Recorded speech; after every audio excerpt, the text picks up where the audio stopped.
Bismillahirrahmanirrahim. Ila hadratin Nabi Muhammad sallallahu alaihi wa sahbihi wa azwajihi wa dhurriyyatihi wa ahli baitihi ajma'in. Susun ila Syekh Az-Zanuji wa ila Syekh Ibrahim bin Ismail.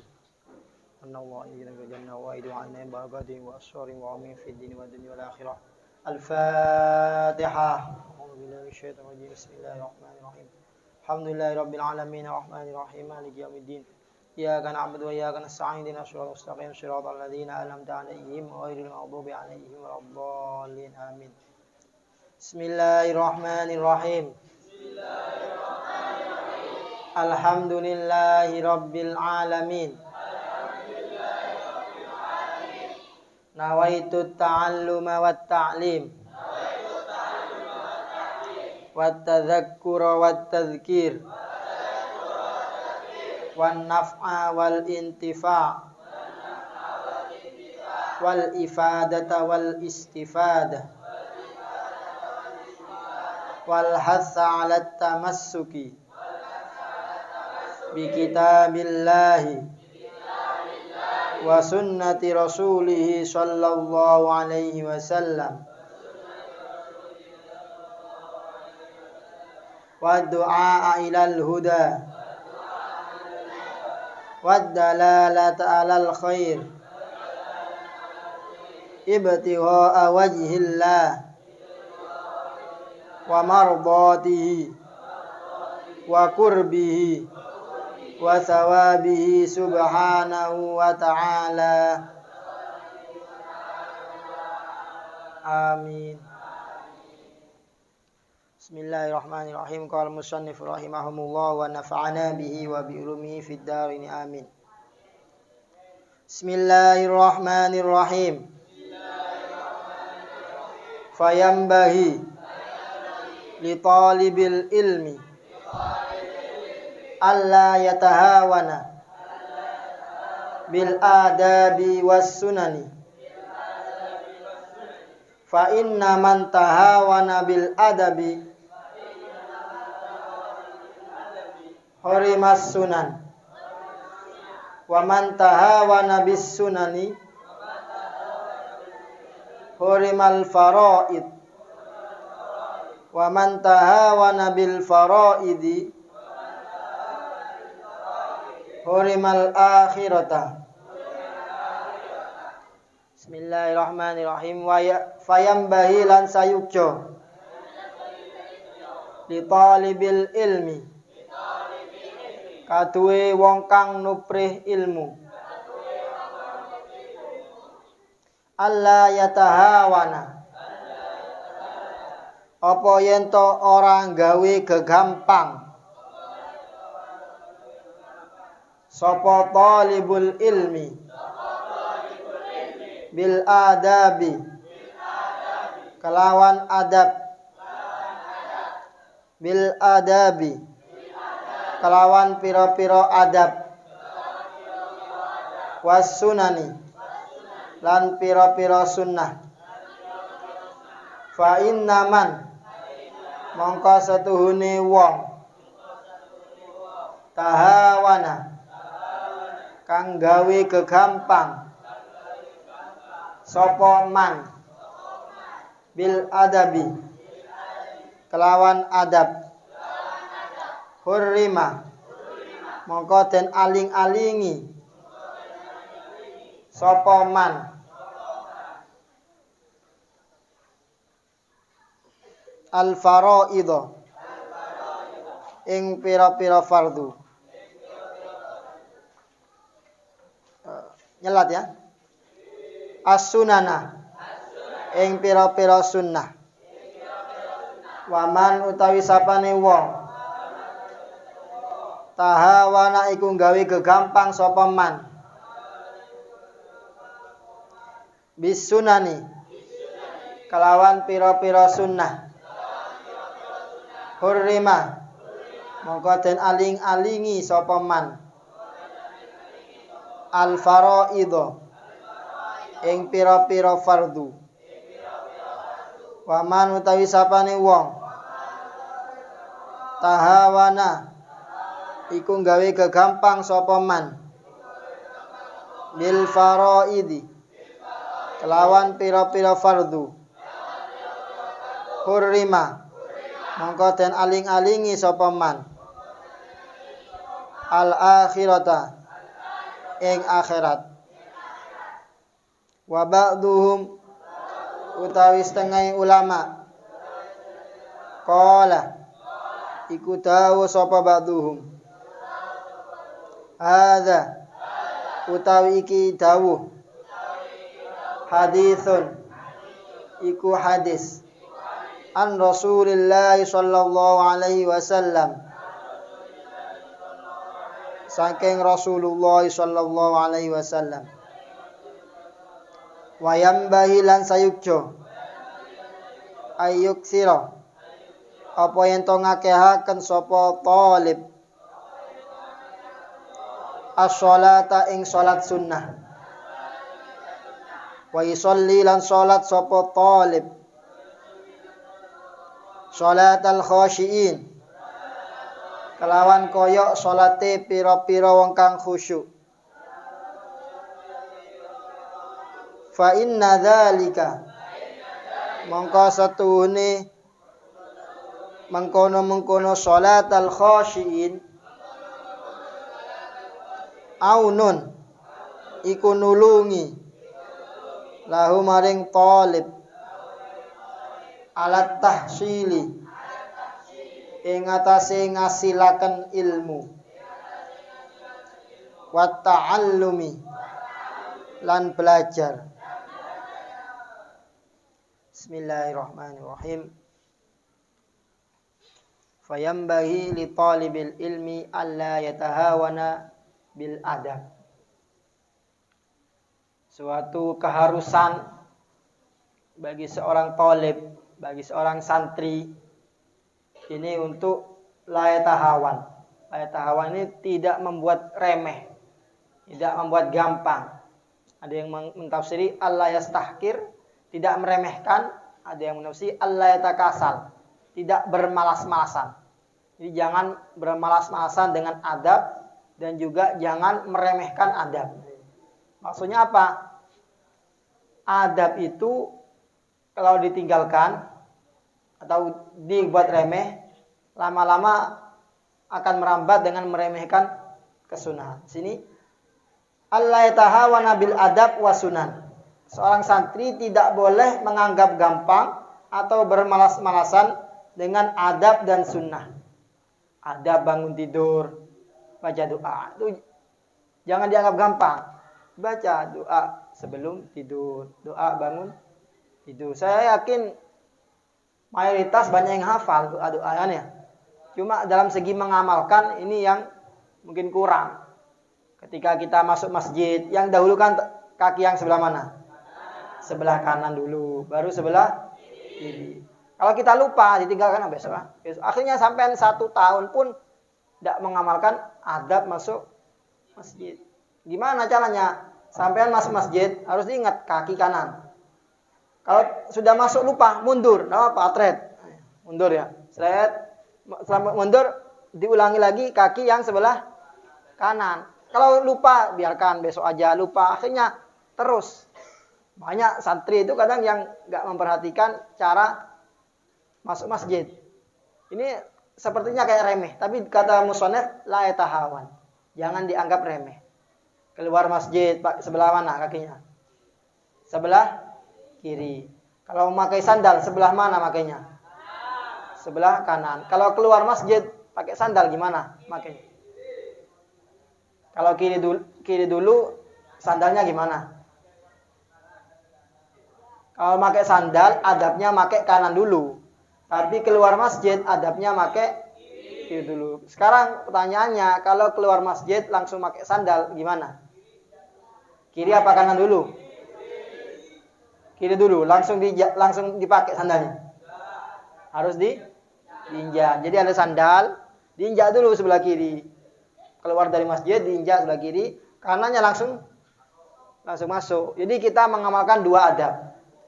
Adab keluar masjid tetap pakai kiri, adab pakai sandal tetap pakai kanan. Kalau bukan masjid, tidak apa, sebuah tempat yang baik kayak musola, yang dianjurkan tetap Tapi untuk sandal tetap kanan ya, di kanan. Karena saya kadang memperhatikan ya, kadang-kadang saya perhatikan itu kadang enggak, kadang kiri, ada yang kanan. Mungkin yang kanan pun mungkin cuma kebetulan mungkin ya.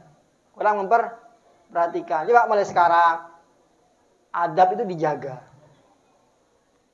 Adab ini apa? Ma fa'alahun nabi walam yakun fitarki karoha. Adab itu suatu yang dikerjakan oleh nabi tetapi meninggalkannya itu tidak makruh. Itu adab. Adab ini penting, bukan suatu yang dianggap remeh.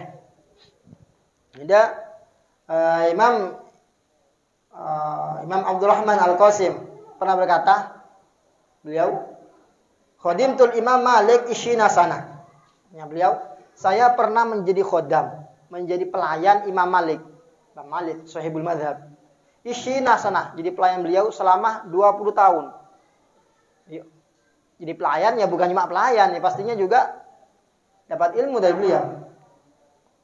Fakana minha sanatani fil ilmi. Beliau selama 20 tahun mondok jadi khadam Imam Malik, ini menghabiskan 2 tahun untuk belajar ilmu. Wa samani asyasana fi ta'limil adab. Sisa dari 20 tahun berapa? 18 tahun ini belajar adab. Jadi belajar adab lebih lama daripada belajar ilmu. Tapi setelah itu beliau mengatakan, "Faya laitani ja'altul mudda kullaha adaban." Kata beliau, seandainya saya 20 tahun itu saya jadikan untuk belajar adab semua. Jadi 18 tahun itu kurang kata beliau untuk belajar adab. Jadi adab itu sangat penting. Imam Hasan Al-Basri mengatakan, "Man la adaba lahu la ilma lahu." Orang yang tidak mempunyai adab itu enggak mempunyai ilmu. Kita punya ilmu kan? Kita tahu doa bangun tidur, tahu doa apa sebelum tidur. Kita tahu doa apa lagi? Masuk kamar mandi, a'udzubika minal. Tapi kita enggak mengamalkan. Seakan-akan kita enggak punya ilmu. Apa ilmunya? Tidak ada. Padahal itu di sekolah dasar diajarkan ya kan ya. Di TK Allah ketika makan barik lana fima rozaqtana ya kan ya. Ketika sudah diajarkan seingat saya. Atau mungkin sekarang sebelum TK, PAUD juga mungkin ya. Kalau TK jelas ada diajarkan doa-doa. Tapi sampai sanawiyah, aliyah, bahkan mungkin kuliah, jarang yang mengamalkan. Apa hasilnya yang dihafalkan masa kecil itu? Yaitu karena kurangnya perhatian. Karena dianggap remeh. Coba kalau diperhatikan semua. Sering saya contohkan seperti dalam wudhu ya. Mengusap telinga, tahu sampean? Mengusap telinga ini hukumnya apa? Sunnah, semua mazhab sunnah. Tapi coba saya perhatikan semua santri, kalau wudhu ada yang meninggalkan ini. Jarang, semua dikerjakan, ya kan ya? Kenapa kok bisa begitu? Karena sejak dini diajarkan melakukan sunnah. Coba sejak dini, tapi tidak ada kata terlambat, sekalipun sudah besar, amin. Nah, sekarang dicicil mengerjakan adab. Sebelum wudhu siwakan dulu. Mungkin sampai selamanya akan siwakan. Seandainya sejak kecil, sejak TK, sejak pertama kali diajarkan wudhu. Sebelum wudhu berkumur, siwakan. Mungkin sampai besar, nggak siwakan nggak enak. Ya kan? Seperti meninggalkan mengusap telinga. Ya kan ya? Ketika kita meninggalkan nggak enak kan? Seakan-akan terasa fardu. Begitulah kesunahan. Kalau dikerjakan semua, maka ditinggalkan itu nggak enak. Kita masuk masjid, nggak pakai kanan itu nggak enak, kayak ada yang kurang gitu. Kita sebelum masuk masjid doa, nggak doa itu nggak enak kalau udah terbiasa. Tapi kalau ya tahawan dianggap remeh, maka akan terus ditinggalkan. Bisa-bisa seumur hidup kita tidak pernah melakukan sunnah atau adab-adab yang dilaksanakan oleh Rasulullah SAW. Katanya kita cinta ke Rasulullah. Orang yang cinta itu pasti mengikuti jejak langkah orang yang dicintai. Jadi kalau Rasulullah tahu di akhir nanti di hari kiamat akan ada perbedaan antara umat Rasulullah yang banyak melakukan kesunahan adab dengan yang tidak tahu. Kita nanti butuh syafaat beliau. Masalahnya apakah kita diakui? Nah, itu. Seberapa besar kita cinta ke Rasul? Seberapa banyak kita melaksanakan adab dan sunnah Rasul? Wasunan. Kalau sunnah itu apa? Sunnah itu ma fa'alahu nabi wa kuriha tarkuhu. Suatu yang dikerjakan Nabi dan makruh untuk ditinggalkan. Ini bedanya sunnah dengan adab. Contohnya tahiyatul masjid. Orang yang masuk masjid langsung duduk itu makruh. Di sunnah sholat dulu 2 rakaat. Sholat namanya tahiyatul masjid. Kalau nggak sholat langsung duduk ya makruh. Jadi itu. Fa inna man tahawana bil adab, orang yang meremehkan atau yang bermalas-malasan dengan adab, hurima as-sunan, maka dia akan terhalang untuk melakukan kesunahan. Cuma adab saja. Yang penting saya mengerjakan kesunahan. Lama-lama kesunahan juga ditinggalkan. Cuma sunnah aja. Wa man tahawana bis sunan, kalau sudah terbiasa, sudah meremehkan, membuat gampang atau malas dengan sunnah, cuma qobliyah ba'diyah aja, sunnah, tidak apa-apa ditinggalkan.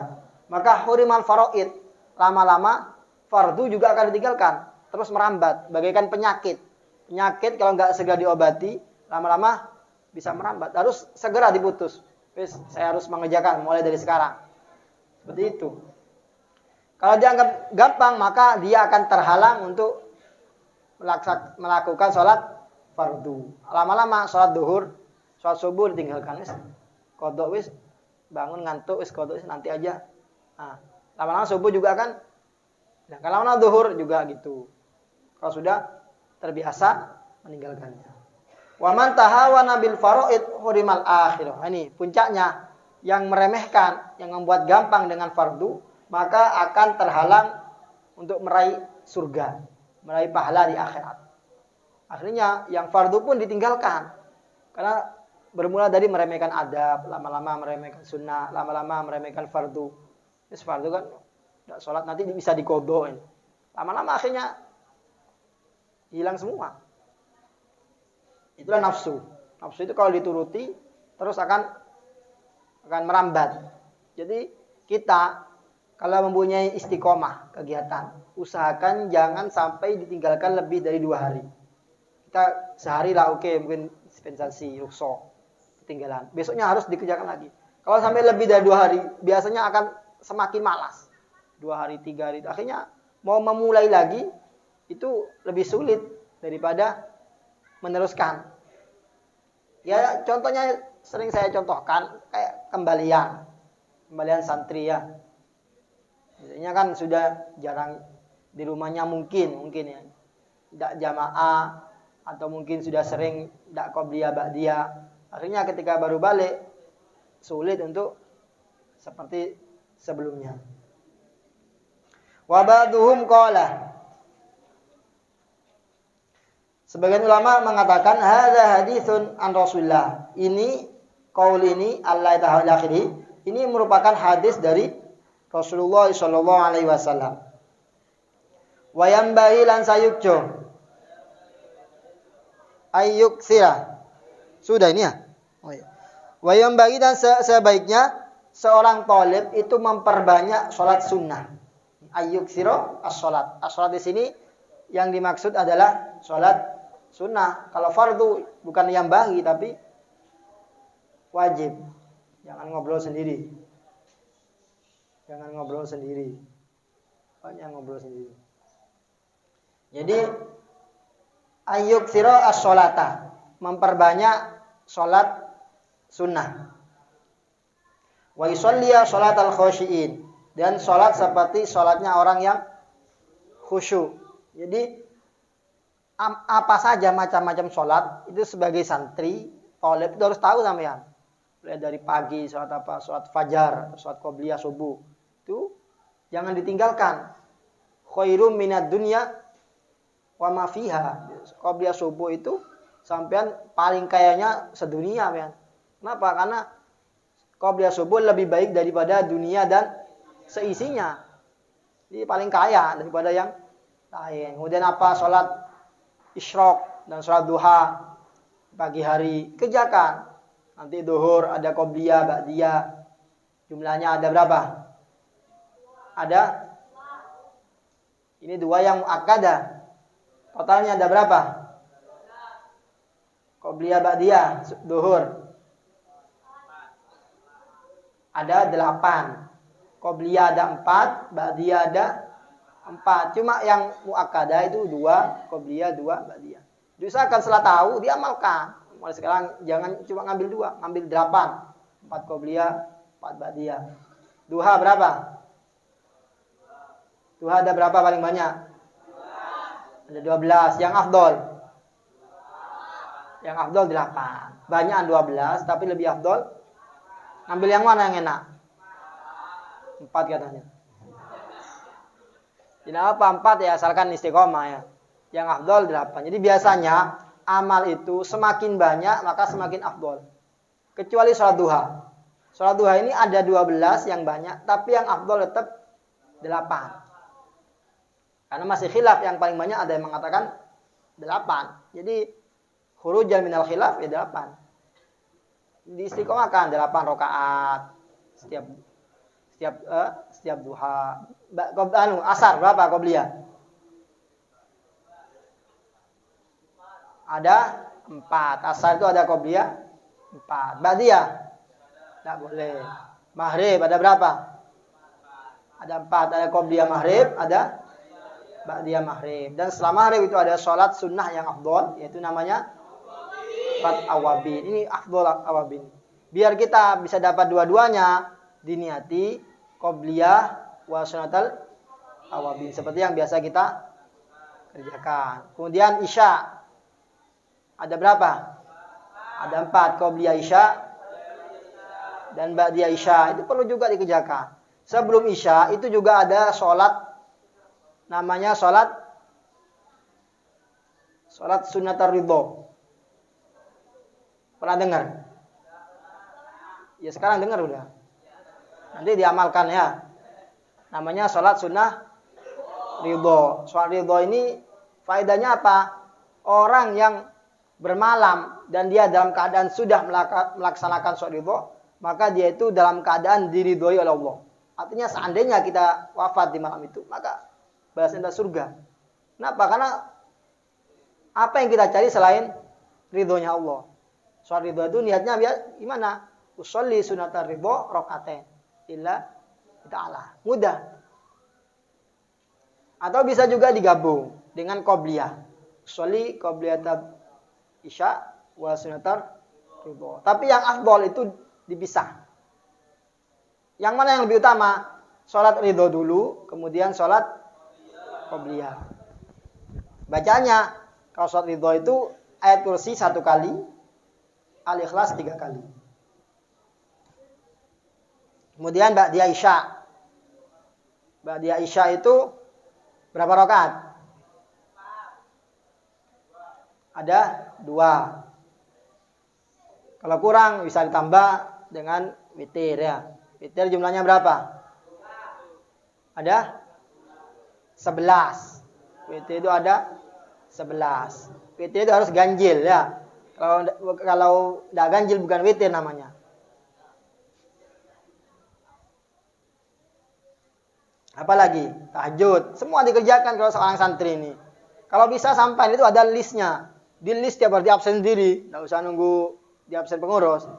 Di absen sehari itu apa ya, qobliyah, dari subuh sampai tahajud. Nanti dikasih ke absen itu kotak-kotak. Itu tergantung keinginan kita. Kalau kita ini enggak memaksakan diri, maka hilang. Kita di absen cuma mungkin kegiatan. Tidak mungkin yang absen tanya, duha berapa rakaat? Enggak kan? Kita harus kreatif. Tulis duha hari ini dapat berapa? 2. Tulis 2 di kotak. Nanti bawahnya apa? Qobliyah duhur misal 2. Kalau 4 tulis 4. Jadi dalam sehari coba akan lebih semangat. Jadi kalau kita nggak ditulis gitu, ini untuk pemula ya. Kalau sudah terbiasa, maka sampean sholat itu nggak enak. Kayak tadi yang saya pernah contohkan, apa tadi? Mengusap telinga ketika wudhu. Ini kita nggak enak meninggalkan. Karena apa? Sudah terbiasa dari kecil. Kalau sekarang sampai terbiasakan, insya Allah boyong pun nggak enak untuk ditinggalkan. Tapi kenapa kok banyak biasanya setelah boyong ini sholatnya salah-salan? Ya karena di pondoknya salah-salan itu. Kalau di pondoknya tekun, insya Allah kita jaga sholat ini sampai wafat.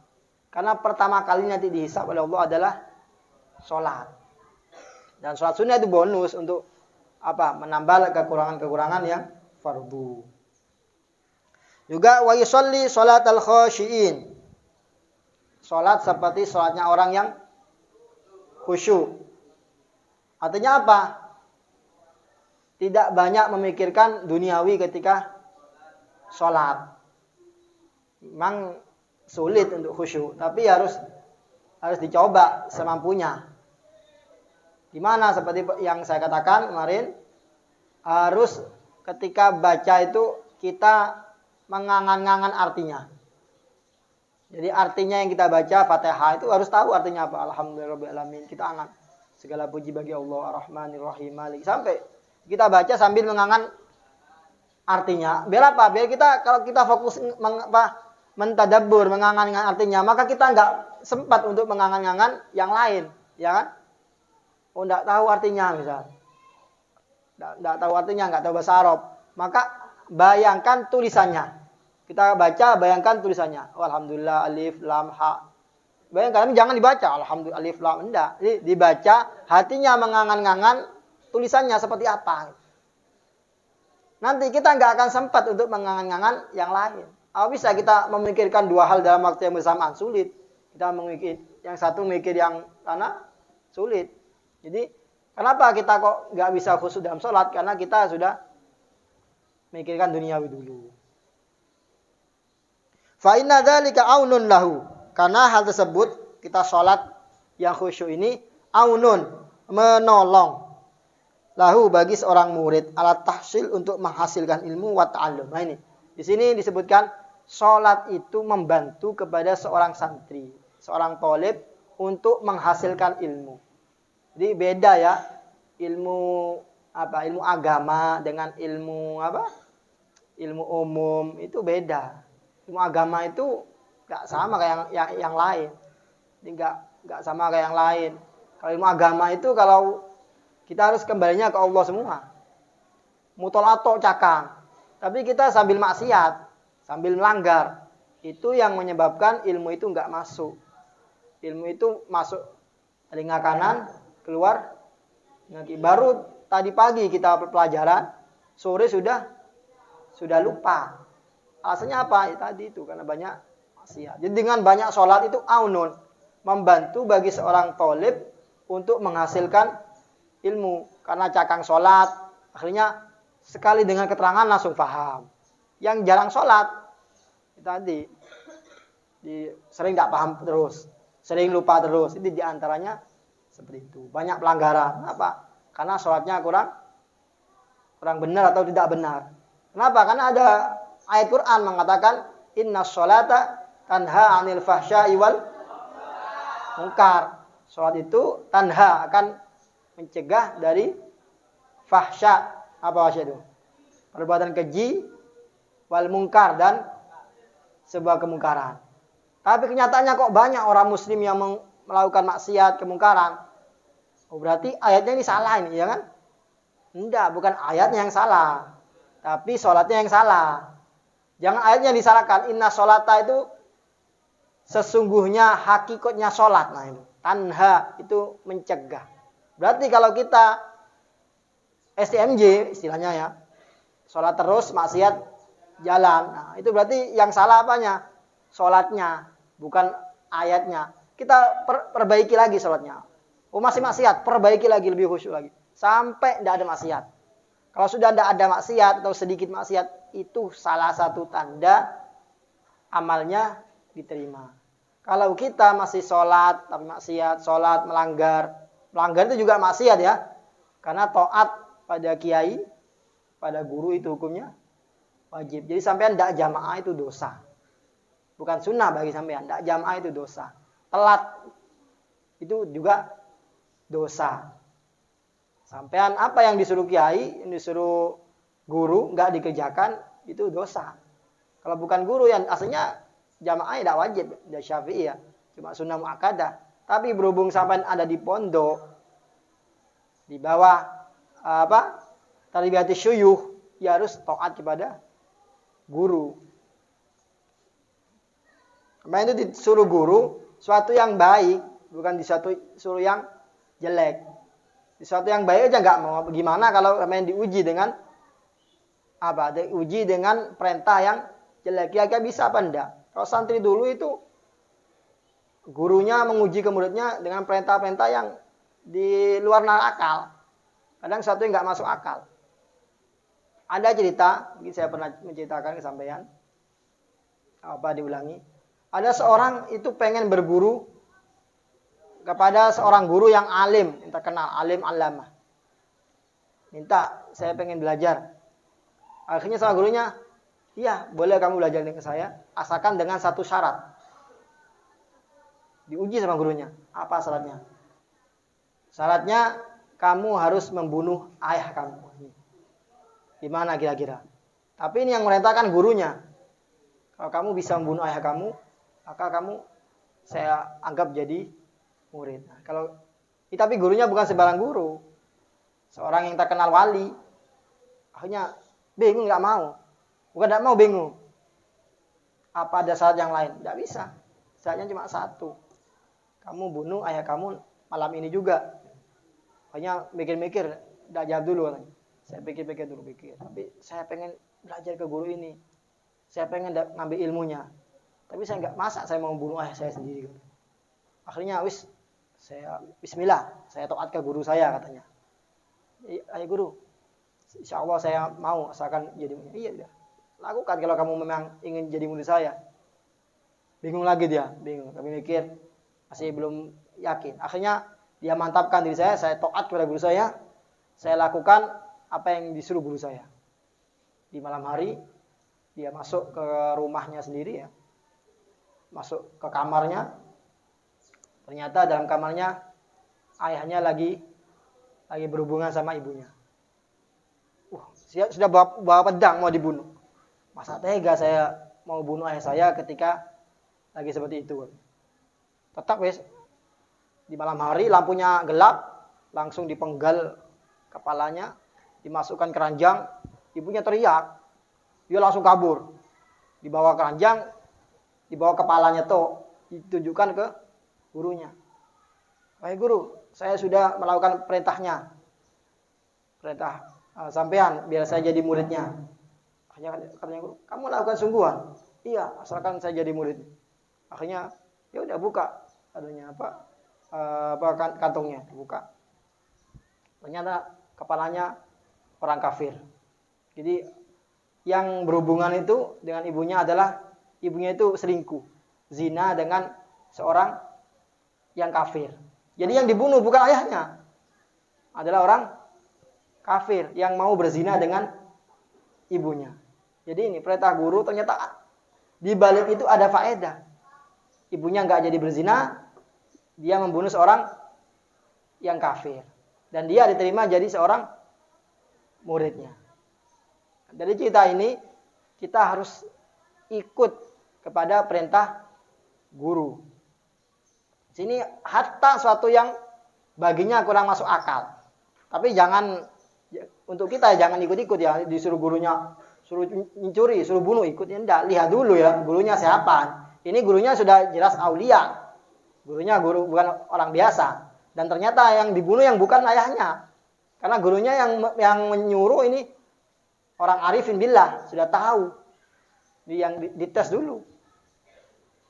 Nah kita ini yang disuruh suatu yang jelas baiknya, kok masih nggak nurut itu. Khawatir nanti di akhirat kita nggak diakui sebagai santrinya. Naudzubillah min dalik. Ini biar kita diakui sebagai santri beliau. Ya kita taat, jangan sering melanggar. Kasihan masa tiap hari ada aja takziran, kan? Sekali-kali gitu loh. Coba sampean buat target untuk diri sendiri. Seminggu ini saya harus tidak melanggar semua kegiatan. Kalau saya melanggar, saya harus bayar 100.000 misalnya. Insya Allah nggak ada yang melanggar nanti. Ya untuk diri sendiri, nggak usah ternyata sampai melanggar. 100.000 saya bayar. Atau buat takziran diri sendiri. Saya kalau melanggar dalam 1 minggu ini, saya nadar misal. Pulangan saya tidak pulang 2 bulan. Insya Allah nggak ada yang melanggar semua. Jadi nadar atau takziran buat diri sendiri yang keras. Yang sekiranya takut diri sendiri itu. Kalau saya pribadi dulu Kalau buat takziah diri sendiri karena saya sering pakai HP ya. Kalau saya kadang nggak melakukan apa yang saya tulis, misal saya harus apa gitu belajar atau apa, nggak sesuai. Takziah buat saya kadang saya nggak megang HP selama 1 bulan. Itu terasa berat buat saya. Karena saya kan emang setiap hari pakai HP, udah saya ketika itu nggak pakai HP ya terasa agak repot. Akhirnya apa? Maksakan diri sendiri untuk mengerjakan apa yang seharusnya dikerjakan. Untuk sampean kan memang saya nadar tidak megang HP. Sampean memang tidak megang HP di sini. Jadi nadar yang suatu yang sulit. Apa misal tadi itu tidak pulang misalnya, takut kan ya. Mau melanggar takut. Saya kalau melanggar bayar 500.000 misalnya. Insya Allah semuanya nggak akan ada yang melanggar. Tapi jangan kalau mau seperti itu nadar, karena nadar ini bahaya ya. Nadar ini harus dikerjakan. Jangan terlalu banyak. Artinya apa? Dibatasi. Saya nadar kalau tidak ikut kegiatan dalam waktu 1 minggu atau dalam waktu 3 hari. Jangan kalau saya dalam 1 tahun, nah, nanti sampean habis uangnya sampean nanti. Saya kalau setiap melanggar 100.000 misal. Soalnya melanggarnya tiap hari. 1 bulan sudah 3 juta sampean, ya kan? Tapi sampean coba dulu dari satu yang kecil.